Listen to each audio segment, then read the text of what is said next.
നമ്മൾ മലയാളികൾ എപ്പോഴും വിശേഷ ദിവസങ്ങളിലൊക്കെയാണ് കൂടുതലും സെറ്റ് സാരികളൊക്കെ ഉടുക്കാറ് അല്ലേ? അപ്പോൾ ഞാനിന്ന് സെറ്റ് സാരികളുടെ പുതുമ നിലനിർത്താനുള്ള ഏതാനും കുഞ്ഞു കുഞ്ഞു ടിപ്സുമായിട്ടാണ് ഈ വീഡിയോയിലെത്തിയിരിക്കുന്നത്. അപ്പോൾ നമുക്ക് കേരള സാരി കഴുകുന്ന രീതിയെക്കുറിച്ച് പറയാം. നമ്മൾ പുതിയതായിട്ട് വാങ്ങിച്ചൊരു സെറ്റ് സാരി ആണെങ്കിൽ ആദ്യത്തെ പ്രാവശ്യം നമ്മൾ ഡ്രൈ വാഷ് ചെയ്യുക.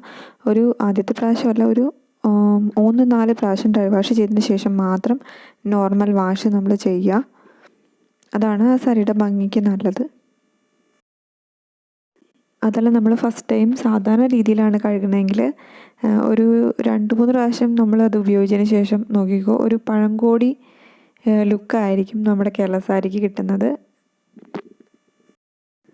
നമ്മൾ സാരികളൊക്കെ കഴുകുമ്പോൾ വാഷിംഗ് മെഷീനിലിട്ട് കഴുകാതിരിക്കാൻ ശ്രദ്ധിക്കുക. നമ്മൾ ഹാൻഡ് വാഷ് തന്നെ ചെയ്താൽ മതി എപ്പോഴും. കാരണം കൂടുതൽ നാൾ നിലനിൽക്കും അങ്ങനെ ചെയ്ത് കഴിഞ്ഞാൽ. സെറ്റ് സാരികൾ നമ്മൾ കഴുകുമ്പോൾ മറ്റു തുണികൾക്കൊപ്പം ഒരുമിച്ച് കുതിർത്ത് വയ്ക്കാതിരിക്കുക. കാരണം കൂടുതലും വൈറ്റ് കളറായതുകൊണ്ട് പെട്ടെന്ന് നിറം പിടിക്കാൻ ചാൻസ് ഉണ്ട്. അപ്പോൾ അതൊന്ന് ശ്രദ്ധിക്കാം. സെറ്റ് സാരികൾ കഴുകുമ്പോൾ എപ്പോഴും ശ്രദ്ധിക്കേണ്ട ഒരു കാര്യം, വീര്യം കൂടിയ സോപ്പ് പൊടി കഴിവതും ഉപയോഗിക്കാതിരിക്കുക. അതിന് വേണ്ടിയിട്ട് നമ്മൾ ഉപയോഗിക്കാവുന്നൊരു കാര്യം എന്താണെന്ന് വെച്ചാൽ, മൈൽഡായിട്ടുള്ള ഷാംപൂസ് അതൊരു 1.5 ഡ്രോപ്സൊക്കെ ഒഴിച്ചാൽ മതി. അതിൻ്റെ കൂടെ തന്നെ മൈൽഡ് ഷാമ്പൂ, അതിൻ്റെ കൂടെ തന്നെ നാരങ്ങ നീരും കൂടി മിക്സ് ചെയ്തിട്ട് നമുക്ക് ഇത് കഴുകാൻ വേണ്ടിയിട്ട് ഉപയോഗിക്കാവുന്നതാണ്. സെറ്റ് സാരിയിലെ കറയുള്ള ഭാഗത്തൊക്കെ നമ്മൾ എന്ത് ചെയ്യും? ടൂത്ത് ബ്രഷ് ഉപയോഗിച്ചിട്ട് കറയുള്ള ഭാഗം മാത്രം ഉരച്ച് കഴുകാൻ ശ്രമിക്കുക.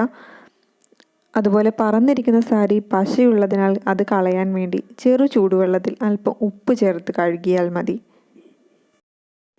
സെറ്റ് സാരിയിലെ കറ പോവാൻ വൈറ്റ് തന്നെ എടുക്കണേ ടൂത്ത് പേസ്റ്റ്. അത് പുരട്ടി ടൂത്ത് ബ്രഷ് ഉപയോഗിച്ച് പതിയെ ഉരയ്ക്കുക. നന്നായിട്ട് കറ മാറിക്കിട്ടും. കസവ് സാരികൾ ഒരിക്കലും നേരിട്ട് സൂര്യപ്രകാശത്തിൽ ഉണക്കരുത്. കസവ് സാരികളുടെ നിറം മങ്ങും, അതുപോലെ നൂലുകൾ പൊങ്ങാൻ ചാൻസ് ഉണ്ട്. അതിൻ്റെ ഒരു നാച്ചുറൽ ഭംഗി ശരിക്കും പറഞ്ഞാൽ നഷ്ടപ്പെടും. കൂടുതൽ സൂര്യപ്രകാശം ഏറ്റ് കഴിഞ്ഞാൽ മാക്സിമം നേരിട്ട് സൂര്യപ്രകാശത്തിൽ ഉണക്കാതിരിക്കുക. നമ്മളെപ്പോഴും കാണാറുള്ളതാണ്, സെറ്റ് സാരിയൊക്കെ അയൺ ചെയ്യുമ്പോൾ നേരിയതായിട്ടൊരു ചെറിയൊരു ഹീറ്റ് കിട്ടിക്കഴിഞ്ഞാൽ തന്നെ നന്നായിട്ട് ഡാമേജ് ആയി പോവും. ആ ഭാഗം ശരിക്കും അങ്ങ് ഒരു ഫെയ്ഡായി പോകാൻ ചാൻസ് ഉണ്ട്. അപ്പോൾ കസവ് സാരി അയൺ ചെയ്യുമ്പോൾ എപ്പോഴും നിങ്ങൾ ശ്രദ്ധിക്കേണ്ട ഒരു കാര്യം, കസവ് സാരിയുടെ മുകളിൽ ഒരു പേപ്പർ വിരിച്ച ശേഷം മാത്രം അയൺ ചെയ്യുക. നമ്മൾ നോർമൽ കസവ് സാരിയിൽ മാത്രമല്ല, ഇപ്പോൾ ടിഷ്യൂ സിൽക്ക് മെറ്റീരിയലിൻ്റെ കസവ് സാരി ഉണ്ട്.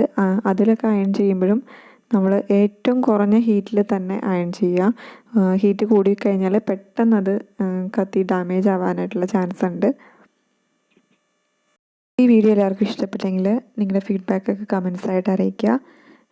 നമ്മുടെ ചാനലിൽ കൂടുതൽ വീഡിയോസ് കാണാൻ വേണ്ടിയിട്ട് സബ്സ്ക്രൈബ് ചെയ്യുക. അപ്പോൾ വേറൊരു വീഡിയോ ആയിട്ട് ഇനിയും കാണാം.